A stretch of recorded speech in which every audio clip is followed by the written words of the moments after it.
Gente, mais uma vez juntos para compartilharmos a palavra do Senhor.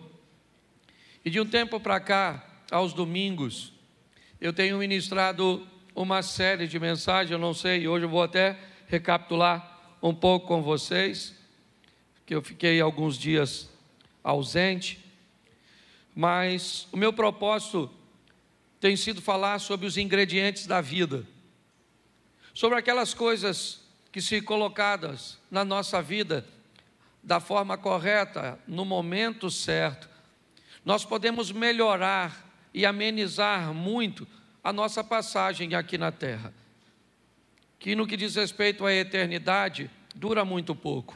O salmista diz no Salmo 90, no contexto dele, que a vida passa muito rápido, que o homem vive 70 ou 80, descreve como o final da vida com muita canseira e muito enfado, porque as coisas passam rapidamente, porque o tempo voa. A perspectiva de vida tem aumentado, graças a Deus. Hoje as pessoas vivem um pouco mais, mas mesmo assim, a passagem por aqui ainda é muito pequena. Qualquer erro que possamos cometer, dependendo do grau, ele pode comprometer muitos anos da nossa vida tentando consertá-lo. Muitas vezes uma dívida contraída num ano pode ser paga em 3, 4, 5 ou 10 ou não. Muitas vezes, para que esse erro seja apagado, algo precisa ser feito, um tempo precisa passar para que seu nome seja removido de um órgão de proteção a um crédito. Muitas vezes as pessoas acabam traindo, e muitas vezes uma traição faz com que nunca mais você tenha o mesmo nível de relacionamento. Tem coisas que você vive no passado que pode descredenciar você para sempre, para viver determinadas coisas no futuro. Por exemplo, quem aqui teve hepatite, levante a mão. Já teve hepatite? Levante a mão. A senhora, aqui também. Vocês podem fazer muita coisa por mim. Se eu caísse aqui agora, você poderia me ajudar a levantar? Se eu precisasse de um dinheiro, você poderia me emprestar? Mas se eu precisasse do seu sangue, você poderia me doar? Não, nunca mais. Mas você não tem hepatite, você já ficou curada, é verdade. Mas isso descredencia você. É muito importante nós entendermos que, por mais que venhamos a nos recuperar, tem determinadas coisas que podem nos descredenciar para sempre. Eu estou falando aqui usando uma patologia como exemplo, mas o que eu quero falar é de que muitas pessoas cometem erros gravíssimos e depois precisam levar muito tempo, deixam de viver para sobreviver. Então, se nós diminuirmos esses erros, se nós nos tornarmos mais assertivos, se nós nos tornarmos mais sensíveis à voz e às instruções de Deus, essa margem vai diminuir. Jesus disse: eu vim para que tenham vida e a tenham em abundância. Mas a mesma Bíblia que diz isso também diz que no mundo nós teríamos aflições. O que eu procuro mostrar para a igreja é que as aflições são inevitáveis, porém pontuais. Segundo a Bíblia, eu vivo uma vida abundante com dificuldades pontuais, e não uma vida pontual com dificuldades abundantes. É isso que muitas pessoas têm vivido, espasmos de felicidade, espasmos de conquistas. São sempre coisas esporádicas, porque o tempo inteiro são sofrimentos, o tempo inteiro é escassez, o tempo inteiro é dificuldade, o tempo inteiro é sofrimento, é solidão. Tem alguma coisa de errado. Não é isso que a Bíblia, o Deus que você serve, te propôs. O que Ele propôs foi uma vida abundante, e que volta e meia você vai sofrer. As aflições virão de forma bem pontual. Porque eu tenho aprendido e ensinado que há duas vidas. Apocalipse diz isso: ao que vencer não sofrerá o dano da segunda morte. Duas vidas, duas mortes. A segunda morte separa a nossa alma de Deus. A primeira morte separa o espírito do corpo. E Deus sempre focado em trazer bem-estar às duas, é lógico, sempre focando a prioridade, a alma. Não temos aquele que pode matar apenas o corpo, mas temos aquele que pode matar o corpo e ainda matar a alma, separar a alma. Baseado nisso, eu peguei alguns ingredientes, já falei de 3, hoje é o quarto, são 8 na verdade. Já falei de fé, governo, pessoas e hoje falo de objetivos. Vou falar ainda de generosidade, legado, saúde e aprendizado. Mas só para recapitular aqui, o primeiro que eu falei, vocês lembram? Eu falei de quê? É por isso que a gente tem que falar sempre. Por muito tempo eu tive dificuldade de repetir as coisas, porque parece que quem repete não tem conteúdo, fica falando sempre a mesma coisa. Mas depois eu olhei para os evangelhos e tem 4. E 3 repetem a mesma coisa, para os crentes. Por quê? Porque sabia que os crentes iam esquecer. Então Marcos escreveu e disse, é desse jeito. Aí vem no Mateus vem desse jeito. Aí vem o Marcos desse jeito. E vem o Lucas e desse jeito. E o povo ainda não lembra. Então o primeiro ingrediente é fé. Fala comigo, fé. Isso, esse é o primeiro ingrediente. Sem ela é impossível agradar a o justo viverá pela isso. Então fé é a primeira coisa que você precisa ter. Até o profeta Gilberto Gil já sabia disso. Quando disse anda com a fé eu vou, que a fé não costuma falhar. E mesmo quem não tem fé, a fé costuma acompanhar. Pelo sim, pelo não. Então até o ímpio sabe. E tem os crentes que andam sem fé, tá certo? Então eu mostrei para você que ela nasce quando você ouve, certo? É isso. A fé vem pelo e ouvir a palavra de a fé torna tudo possível. Sim ou não? Tudo é possível aquele, mas possível não é realizável. Tem gente que me parece que confunde, porque está a fim de confundir. Porque se eu perguntasse a você, olha, domingo tem jogo no Maracanã, Flamengo e Vasco. Você vai? Você me responde assim, possivelmente. Você vai ou não? Fala para mim, se você me disser, possivelmente, você vai ou não? Nossa. Se eu perguntasse para você assim, olha, vou fazer uma festinha lá na minha casa, deixa eu se tirar do Maracanã, porque Maracanã é pecado. Então a igreja se constrange, e provavelmente tem botafoguense e tricolores que não iriam mesmo, então nem se manifestou, tá certo? Mas vamos tentar de novo, fazer igual Jesus com a mulher samaritana. Falou de água, não dá certo, ele fala de marido. Vamos tentar aqui. Eu vou fazer uma festinha lá em casa na quarta-feira e eu digo para você, você vai? Você diz para mim assim, pastor, não vou dar garantia não, mas possivelmente eu vou. Você vai ou não? Vai ou não? Você não me falou. Você não falou nem que sim, nem que não. Então quando a Bíblia diz que a fé torna tudo possível, ela não está dizendo que Deus vai fazer e que não vai fazer. Ela só diz que quando você chega perto dele, o impossível se torna, mas não significa que ele vai fazer. Tem gente que vem para a igreja, um está morrendo de câncer, aí você vem, aí fala, meu Deus, ela não pode morrer, minha mãe, não pode morrer, ou é minha fé, eu tenho fé, chamou os irmãos, tudo. Até os cajaceiros vêm para a campanha, e vão embora, une a fé de todo mundo, aí a mãe morre. O que faltou? Não! Porque a fé não dá garantia que vai acontecer. A fé traz a possibilidade, está assim de gente frustrado, porque está achando que Deus prometeu coisas que Ele não prometeu. Ele só disse, se você chega perto de mim com fé, tudo é mas se não acontecer, você ainda continua tendo fé, pronto. Por isso que tem uns povos que vai embora. Nossa, Deus falou que ia fazer, não tem palavra. Você que não entendeu direito. Então eu acho que vale até pregar de novo. Eu acho que eu vou pregar de fé. De novo. Então ela torna tudo possível. Ela tem tamanho? A fé?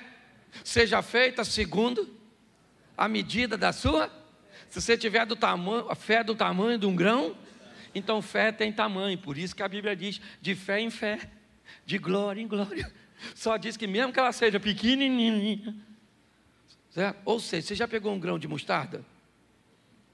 Já pegou ou não? Eu não tenho nem como é que eu vou comparar aqui.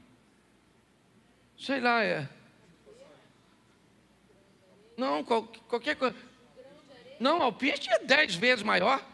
Um alpiste é bem pequenininho. É só para você saber o tamanho da sua fé.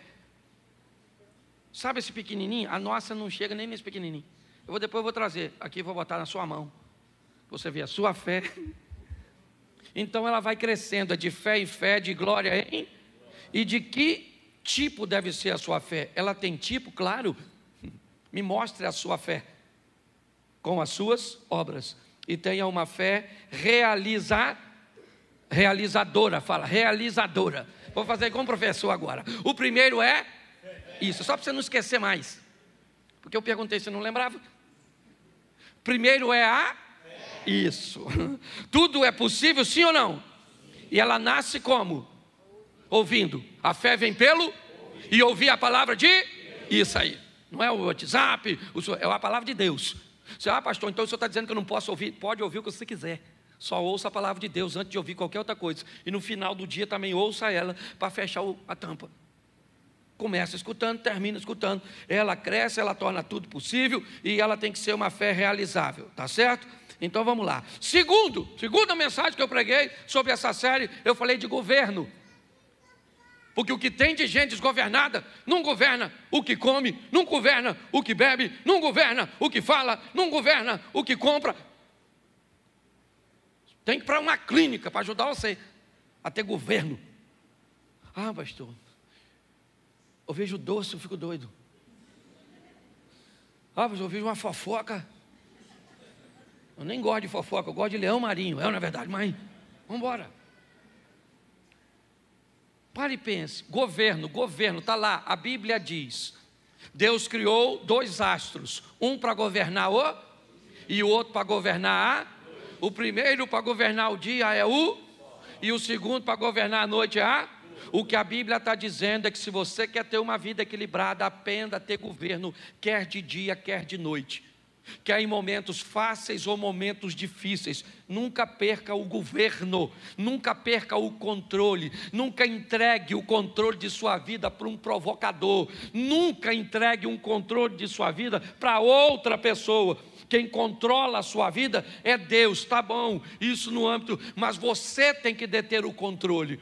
Um dia, um governador da Judéia, Herodes, entrega o governo da Judéia no momento diurno, no momento agradável, na festa de seu aniversário. Já falei isso aqui, estou repetindo, você deve lembrar. Para quem? Para uma menina, Salomé, uma dançarina. O governo inteiro, Herodes era chamado de rei dos judeus. O governador da Judéia, ele pega o governo da Judéia, entrega na mão de uma dançarina e diz para ela, porque ele tinha bebido, estava alegre, estava feliz, o momento é bom, porque tem gente que perde o governo quando emagrece, quando faz uma plástica, quando ganha um dinheiro. Basta clarear, basta melhorar que pessoas perdem o governo. A Bíblia diz que se está de dia, tem que ter sol para governar o dia, e se escurecer, tem que ter lua para governar a noite, porque tem momentos ruins, tem momentos de escuridão, onde a dor, a escassez, os problemas, e o que eu tenho nesse ambiente? Governo. Estava difícil para Jesus. Fala para seus discípulos, eu preciso do apoio de vocês, me ajude. Foi orar, quando voltou, eles estão dormindo.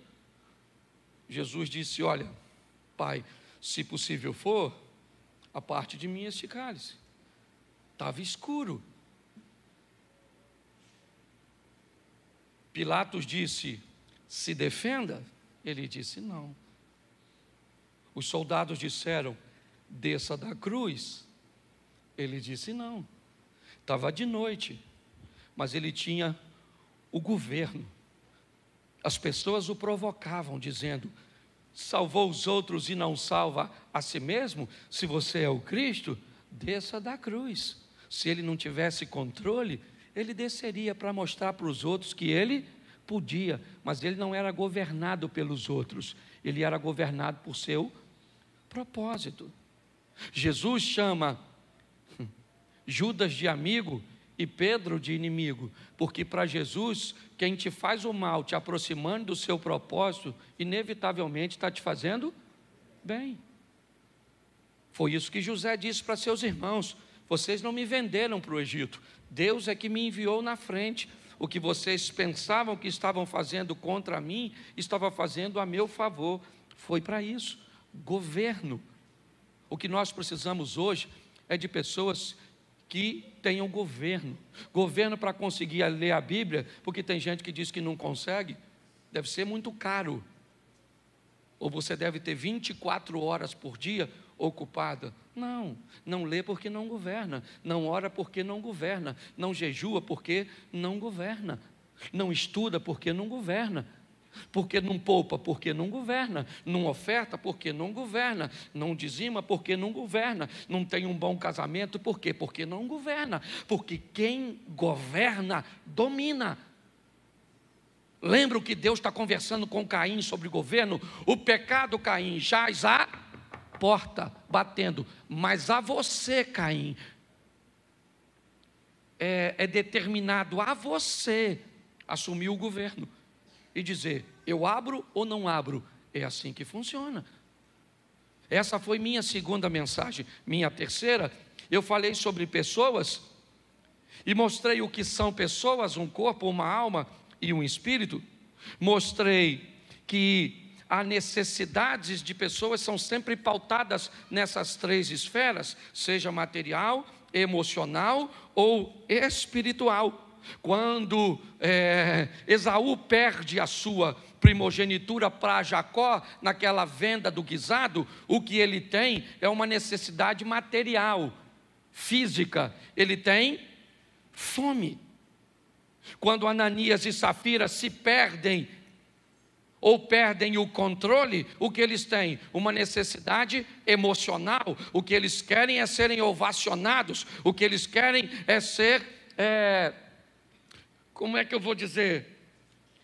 Louvados, respeitados, porque estão fazendo o que todo mundo está fazendo, mas eles não querem fazer. Mas como aqueles que fazem estão sendo enaltecidos porque fazem, então eu vou fingir que faço aqui também.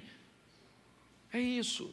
Isso acontece com todo mundo. É o Moisésinho que cobre o seu rosto para que ninguém veja o resplandecer do seu rosto, mas que depois de um tempo já não resplandece mais e ele não tira o lenço.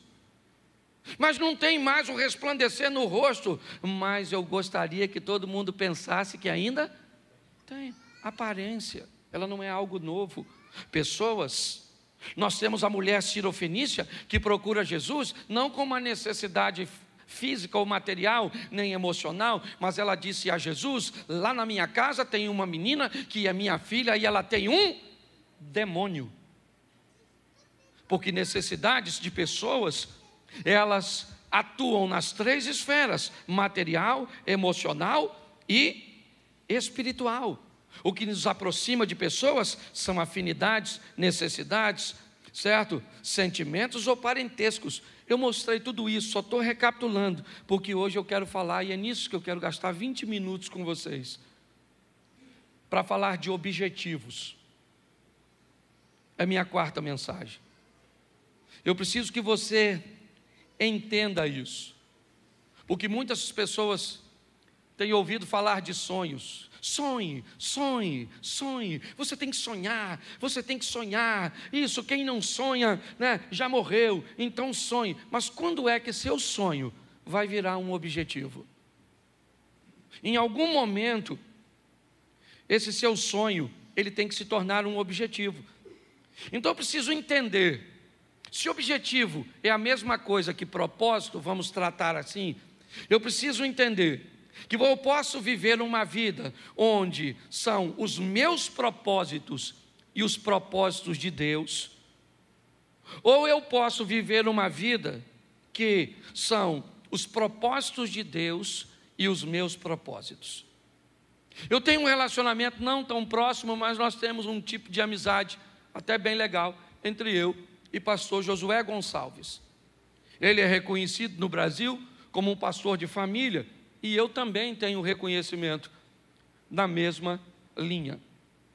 E uma vez conversando com o pastor Josué, eu perguntei a ele sobre seu ministério, e ele me disse: Cláudio, para falar a verdade, eu olhei que não se falava, basicamente, só de família no Brasil.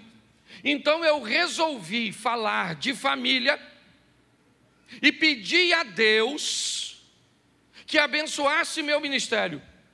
E eu falei: cara, o meu é totalmente o contrário. Eu nunca pedi a Deus para falar de família. Deus me colocou falando de família e isso virou meu propósito. Para o Josué, ele pegou o propósito dele e pediu Deus para abençoar, e aconteceu. No meu, Deus me deu um propósito e eu tomei como meu. Então eu preciso que você entenda que há esses dois modelos, e que muitas vezes você vai se ver dentro de um propósito que foi Deus que te levou, e você vai viver bem nele, como aconteceu comigo. Em outras ocasiões, você pode pegar um propósito que é seu e levar para Deus, e Deus pode aprovar e fazer com que isso aconteça. Mas eu aprendi que sonhos são aquelas coisas que eu quero. Isso. Eu quero me formar, eu quero me casar, eu quero ter uma casa, eu quero ter isso, eu quero fazer aquilo. Nossa, isso é extremamente legal. Mas objetivos são aquelas coisas que eu vou fazer acontecer. Sonho não se realiza, a não ser que ele se torne objetivo. Ou você faz de seu sonho virar um objetivo, ou inevitavelmente você vai morrer querendo alcançar alguma coisa que nunca alcançou. Então eu vou mostrar para vocês aqui rapidinho quando um sonho se torna um objetivo. A postura do sonhador muda. Ele começa a agir de outra forma. Ele quer comprar algo. Enquanto ele quer comprar algo como sonhador, ele não compra. Não. A postura de sonhador é diferente. Aqueles que têm objetivo e propósito é que alcançam. Você vai chegar na casa de alguém que quer comprar, mas só tem sonho. A geladeira está cheia. Ele sai para comer fora, ele usa roupa de grife e compra talvez todo mês. Quando você chega na casa de alguém que tem objetivo, provavelmente vai ter água na geladeira. Vai comer ovo, não vai sair para comer fora. O sapato vai ter que durar 1 ano. Só tem 2, um marrom e um preto. Porque o objetivo, ele traz responsabilidades. E preste atenção, porque eu vou mostrar isso com um texto bíblico, senão vira autoajuda. 1 Samuel, capítulo 1, verso 2, está aí o primeiro texto de uma mulher que sonhava e que durante seu sonho nada aconteceu. Ele tinha 2 mulheres, e uma se chamava Ana e a outra Penina. Penina tinha filhos, Ana, porém, não tinha. Bom, Penina e Ana, o duelo de 2 mulheres. Quem são essas mulheres? Quão diferentes elas são? Não é muito meu hábito, mas eu resolvi pegar o significado do nome de Ana e o significado do nome de Penina, para ver se tem alguma maldição em uma bênção na outra, o que é que difere uma mulher da outra. Então vamos lá. Ana, a primeira esposa de Eucana, tem seu nome como graciosa, ou cheia de graça. Essa é a Ana. A segunda esposa é Penina. E o significado do nome de Penina é pedra preciosa, ou pérola?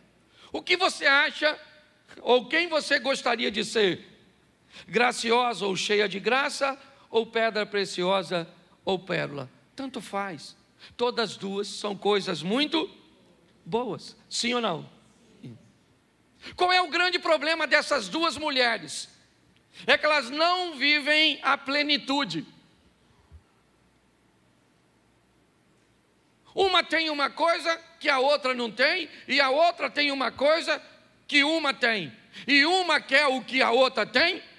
Esses dias eu vi uma mulher falando comigo, não vou usar o nome da família, porque ela é muito conhecida, e essa mulher olhou para uma mulher bonita, realmente, rica, bem-sucedida, uma das palestrantes talvez mais procurada no Brasil, e não é nem no ambiente gospel, é no ambiente secular, treinando pessoas. E aí a mulher estava do meu lado, e ela me disse assim: Cláudio, eu acho injusto, porque olha só, essa mulher, bonita, e essa que estava falando não era nem feia não.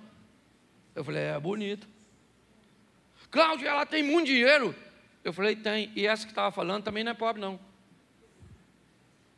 E olha, Cláudio, como é que ela tem essa desenvoltura para falar? Aí essa daqui não tem, não. Essa estava falando, ela não é palestrante, não. Eu queria ser ela, Cláudio. Aí eu olhei para ela e disse assim: nossa, eu nunca imaginei que você gostaria de ser uma mulher que perdeu um filho tão jovem. Ela me disse, como assim? Eu falei, faz pouco tempo que o filho dela morreu. E eu jamais imaginei que você gostaria que seu filho morresse. Aí ela virou para mim e falou assim: não, essa parte eu não quero não. Ou seja, quando você olha para a vida dos outros, você só quer a coisa boa, mas tem que ir tudo. Esse dia alguém falou: Cláudio, pensa eu com o ministério do pastor Vitor Hugo. Esse eu posso falar que é meu amigo. Eu falei, eu já pensei você com o câncer que ele enfrenta. Ah, mas o câncer eu não quero, eu quero a profecia.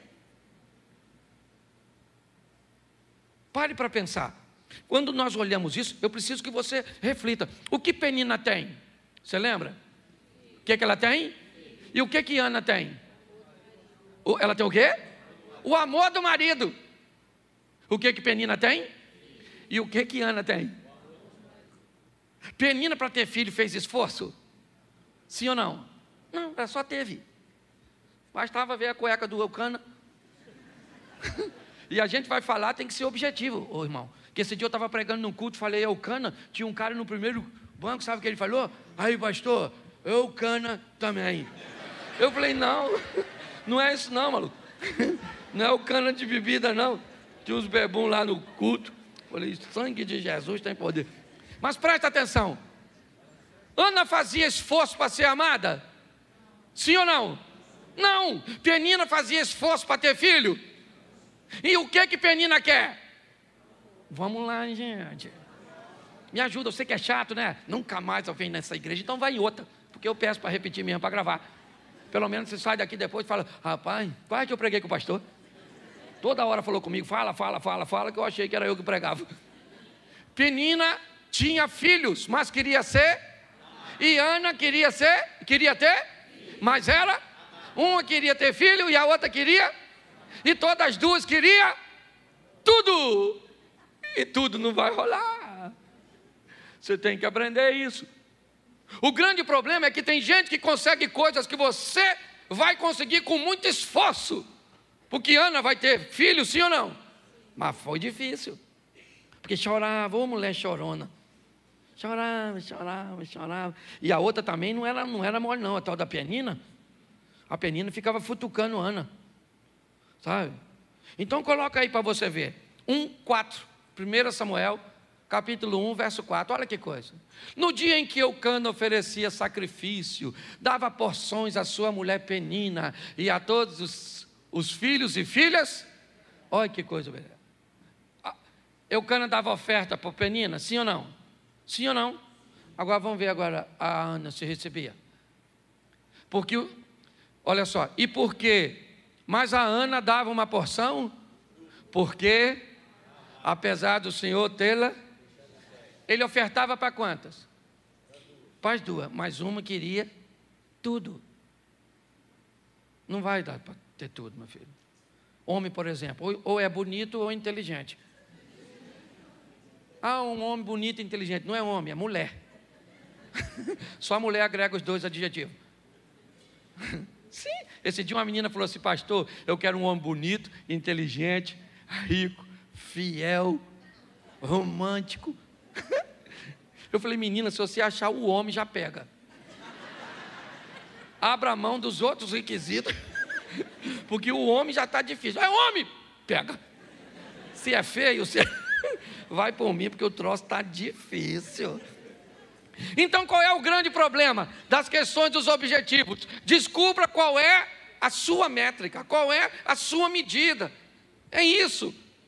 É todo mundo querendo o que o outro tem, o que o outro faz. Esse dia eu fui no show do Fernandinho, eu fiquei pensando, o Fernandinho cantando, eu falei: caraca, mano, podia cantar assim.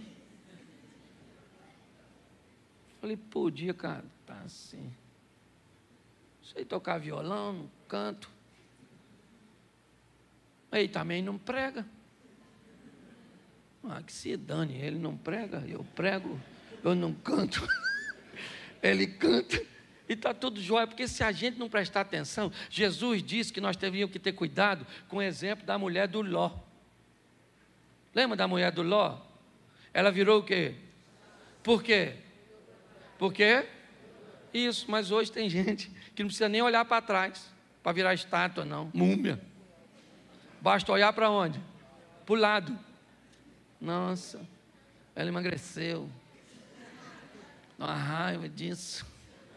Porque o que ela perdeu eu ganhei. Presta atenção. Cuidado que você pode estar rindo de você. Descubra a sua medida. Eu acho legal. Vou usar mais 2 textos e termino aqui, porque esse culto é mais curtinho. E aí, nós temos outro culto e eu vou pregar de novo. Você acredita? Lá em Israel eu preguei umas 3 vezes por dia, não foi, Mary? Estou pregando, eu estou sem tempo de pecar. Aí o pecado vem, eu digo: não, estou pregando, volta outra hora. Porque está tão difícil, mas eu estou fazendo tanta coisa que eu estou... Para pecar eu tenho que dormir, que eu sonho, aí peco. Quando os sonhos viram o objetivo, as coisas mudam. Ana chorou o tempo inteiro, e o que adiantou? Nada, até que um dia ela foi para Siló. Ele falou: quer saber de uma coisa? Que dano essa penina, essa praga do Elcana, esse Eli que só vive sentado, esse sacerdotezinho preguiçoso. Hoje eu vim falar com Deus. Chegou lá, Ana começa quietinha lá, e falando: Senhor, eu quero um filho, eu quero um filho, eu quero um filho, eu quero um filho, eu quero um filho. Eu sempre quis um filho para mim, estava preocupado comigo, mas agora eu quero um filho para o teu reino, eu quero um filho para que ele seja entregue para ti, e eu não quero saber. E a penina não teve tempo de provocar, o Elcana não teve tempo de dizer que ele era melhor, e aí o sacerdote olhou para ela e falou: e aí, Ana, bebeu o que, minha filha? Presta atenção, o sacerdote chamou ela de pinguça. É o Satanás ou não é no sacerdote? Às vezes você pensa que o diabo não visita o pastor, não? Aliás, tem pastor que trabalha full time. Não é nem visita. Já é hospedaria. Aí o que aconteceu? Ué, quantas vezes eu já falei besteira? Tem gente que acha que não. O pastor não briga com a mulher. O pastor não... Eu brigo, né, filho? Nós briga. Porque nós é gente. Você vai na nossa casa, está bagunçada. Entendeu? Porque tem gente morando lá que ninguém vende vidinha perfeita, não, meu filho. O bagulho é doido. Você sai daqui para ser crente, o Satanás está querendo impedir. É desse jeito que funciona. Esse dia o cara falou comigo: pastor, falar com o senhor, não olho para mulher nenhuma mais. Graças a Deus estou liberto.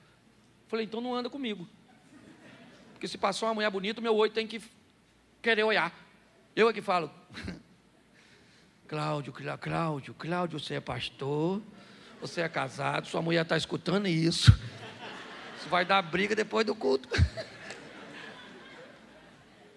Ô gente, pelo amor de Deus, certo? Ana foi lá e conseguiu o propósito dela, sim ou não? Quando ela deixou de sonhar e transformou seu sonho num objeto. Então, mais 2 textos e a gente termina. Marcos capítulo 5, verso 25. Só peguei a história conhecida para ficar fácil para a igreja. Marcos 5, 25. Coloca aí, por favor. Isso. Estava ali certa mulher que há 12 anos vinha sofrendo de hemorragia. E ela padeceu sob muitos cuidados de vários médicos e gastaram tudo que tinha, mas em vez de melhorar, piorava. Quando ouviu falar que Jesus, chegou por detrás dele, no meio da multidão, e tocou o seu manto. Porque pensava, porque o quê? Se eu somente tocar em seu manto, ficarei? Presta atenção, qual era o sonho dela? Qual era o sonho dela? Ela queria ficar curada ou não? Sim. Ela tentou a cura no método convencional, sim ou não? Ela procurou os médicos, fez tudo o que podia, deu certo? Não, mas ela continua querendo ficar curada, é seu sonho. Mas quando é que até então é seu sonho? O que ela tem? Uma multidão, porque sempre que alguém precisa de algo, ou na grande maioria das vezes na Bíblia, a Bíblia vai colocar uma multidão como oposição. Bartimeu queria a atenção de Jesus, o que tinha? Uma multidão.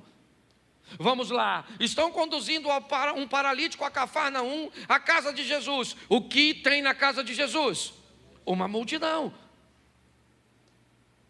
Sempre haverá uma oposição, algo que vai se opor. É assim que funciona. Eu vou usar um exemplo aqui, porque depois eu vou corrigir, e a turma que caminha comigo sabe que eu não sou o cara do confronto, mas eu fiquei tão, constrangido no nosso jantar de casais. Durante um jantar de casais, alguém colocou uma bolsa para sentar. A esposa. Quando o povo foi sentar, alguém foi e retirou a bolsa e sentou no lugar. Sabe o que aconteceu? Acabou com o jantar daquele casal. Eles se aborreceram de um tal nível que ela pegou a bolsa e foi embora. Quando nós tentamos intervir, não dava mais tempo. Pastor, o que é isso? Isso é a oposição. Ela vai estar nos jantares, nos almoços, elas vão estar no trânsito, ela vai estar no vizinho, ela vai estar, é a multidão, é aquilo que busca separar você do Cristo. O que nós estamos vendo é uma mulher que olhou que tem uma oposição, o que ela disse: eu vou tocar nele, esse é meu sonho, e meu sonho se transformou num objetivo, e por ser um objetivo, eu não quero saber a quantidade de pessoas que tem, eu não quero a atenção dele, eu não quero parar, interromper sua comitiva, eu não quero nada, eu quero apenas alcançar o meu propósito, e eu coloquei na minha mente que se eu tocar nele, eu vou ficar curada, o que eu tenho fé, e eu vou lá, e toco nele. É isso que está acontecendo aqui. Quando ela faz isso, ela fica curada, porque ela fez, não simplesmente quis. Deixa eu terminar com o último texto, também muito conhecido, Lucas capítulo 15, é o setor de achados e perdidos, capítulo 15 de Lucas. Ovelha perdida, dracma perdida, filho perdido, está tudo perdido. Verso 17, perdão. 15, verso 17. Caindo em si, disse: quantos empregados de meu pai têm comida de sobra e eu aqui morrendo de fome? Eu me porei a caminho e voltarei para meu pai e direi: pai, pequei contra o céu e contra ti.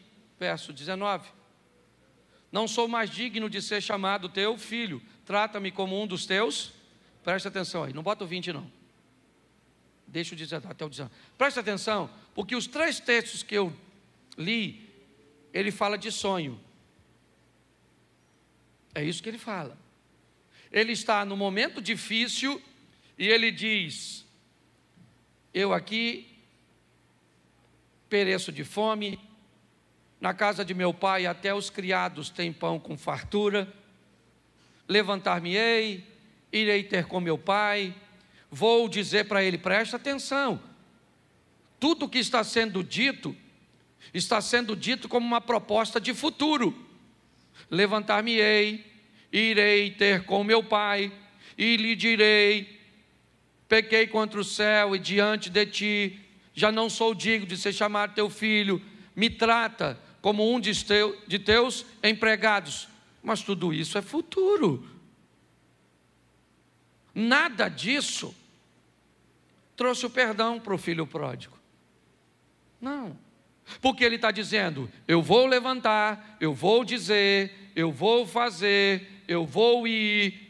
Beleza, tudo isso que é sonho. Eu vou emagrecer, eu vou comprar, eu vou estudar, eu vou orar, é sempre levantar-me-ei, farei, é amanhã, é semana que vem, é isso aí. Quanto mais tempo você faz isso com o seu sonho, mais tempo leva para ele realizar.